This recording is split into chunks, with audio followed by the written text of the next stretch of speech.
welcome to the channel. I'm your host, Puborama, and in today's video, I will be breaking into all of the drip feed cars coming into Grand Theft Auto Online. Not only that, but I'm going to be breaking into the price tags of these vehicles, so make sure you stay tuned. I'm thinking tomorrow and in the future, I'm going to review each of these cars individually, breaking into their top speed, handling, and everything you need to know before they actually are released into the game. Let me know if you want to see that. I should also point out that I had help from a modder friend get these cars into the lobby, and as well, he gave me access to see all of the cars on the shop, so I can show you exactly what they're going to look like and the price tags they carry. So with that aside, let's get straight into it, starting off with the legendary Motorsport vehicles, the Tundra Panther, the Classic Broadway, and the Western Power Surge. Oh, and don't forget the Ocelot Virtue, which I think is absolutely amazing, based off the Lotus Avia. I actually didn't notice what this car is based off because I only saw the front, but as soon as you see the back, yeah,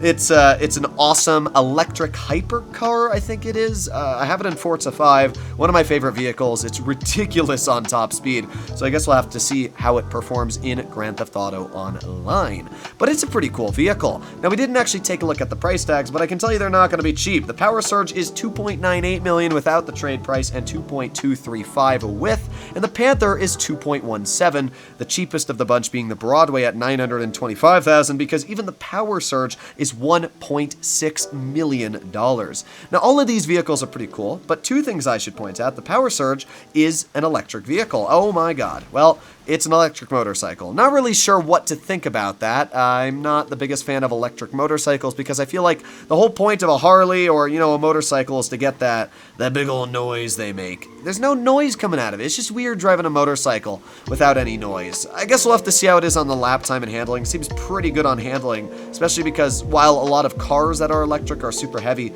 I'd expect the motorcycle to still be fairly good on handling. Another thing I should point out is that this is also another electric vehicle, the Virtue, being based off an electric car in real life, and wow, look at that acceleration. It's just absolutely insane. So I cannot wait to try both of these vehicles out on the test track. Now, the rest, like the Broadway and as well the Panther at the end, well, the Panther is based off one of my favorite cars in Forza 5, being the Alpine A110. It's an amazing looking car. It's just everything about the vehicle I think looks amazing. It's kind of like a Porsche, but it's just a little bit cooler on the front in my opinion, so absolutely awesome car. And then the Broadway, it's just based off like a 1940s taxi car. I mean, that's really all it is. It looks cool. It's probably pretty fast, but I can't imagine it's that fast, but it is a pretty sexy engine, if I'm going to be completely honest. So, yeah, that is all the vehicles on Legendary Motorsport. On the other side, we break into the 5 vehicles that are going to be on Southern San Andreas. Let's break into their price tags to start off with. We have the Karen Boar, which is yes, imagine it was $12.8 million. No, $1.2 million, so not nearly as much. Then we got the Willard Eudora, I don't know how to pronounce things, but $1.25 million.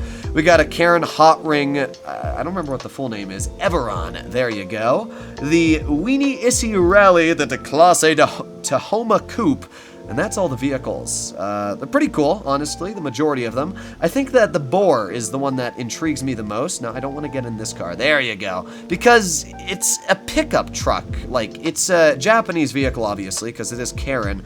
But it's like, it's a pickup truck. It's almost based off the El Camino. Like, the back you can see is based off the El Camino, but the front is not an El Camino. So it's just a really weird vehicle. It's an off-road as well. Just such a weird combination of characteristics that I would never expect to see. So yeah, we'll have to take a look at that one later on when it comes to handling. We have the Tahoma Coupe here, which is going to be given away for free when it comes to players like myself that participated in the heist challenge to make, what was it, $4 trillion we made in total. Absolutely insane. It's a pretty cool muscle car.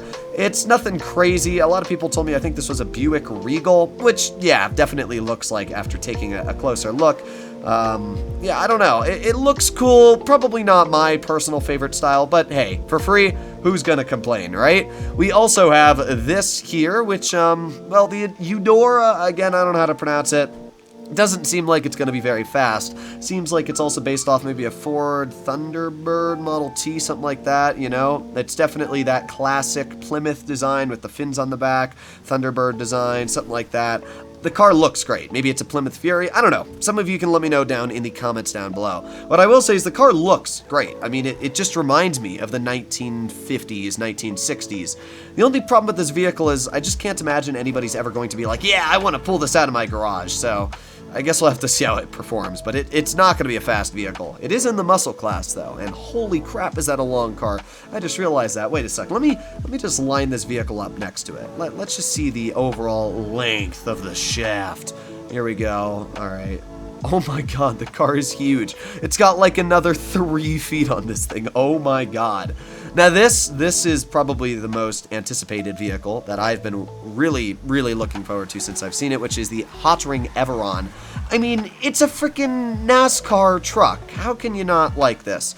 It just looks epic. I'm hoping that handling-wise it's going to be great. You can see it's awesome, absolutely awesome at getting some burnout. So yeah, hopefully it's fast, hopefully it's got some good lap time. I cannot wait to try and pick this vehicle up when it does come out. And oh my god, my Xbox remote died. Oh god. Alright, we got a new set of batteries, we're all good, and we're going to finish off on the last vehicle being the Weenie SE. Was it Rally? To be honest, I'm not a huge fan of Mini Coopers. They're cool. Yeah, the Weenie SE Rally. I mean, they're cool. I do like Mini Coopers, you know, especially from like Top Gear. Richard Hammond had one on, I don't remember which specials that was. Let's actually get back to the content that you probably want to hear about. When it comes to this vehicle, as I said, I'm not a huge fan of Mini Coopers. We already have a lot. We got like the Mini Cooper Sport in this game already, and then we have another Mini Cooper, and then we have the Classic. There's just so many. I feel like this is just gonna fade into the distance just like the rest, but hey, maybe it will be really good. Maybe its top speed is absolutely fantastic. I actually can't see anything on the speedo, but I guess we will find out. Now, what I should say is, as before, this is drip feed content, and that means that this is going to take a while to get released. I'm not sure the exact order. You can probably find online what order these cars are going to come out, but it's still going to be a very long amount of time before all of these cars do eventually come out. We've seen that with GTA Plus. Sometimes when Rockstar releases a new car, they give GTA Plus members 2 weeks to grab them, which, well, actually that kind of sucks for us, because that means that we might have to wait 2 weeks to get our drip feed content into the game instead of a normal 1 week.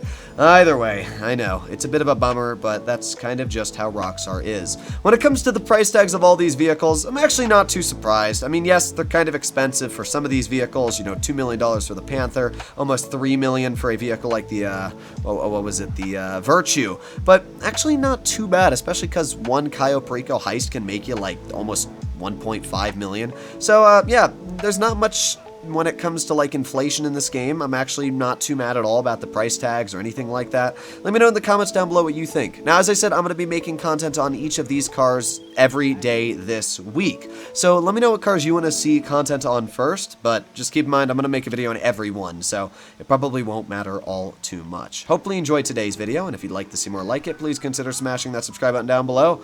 I'll see you in the next one. Bye-bye.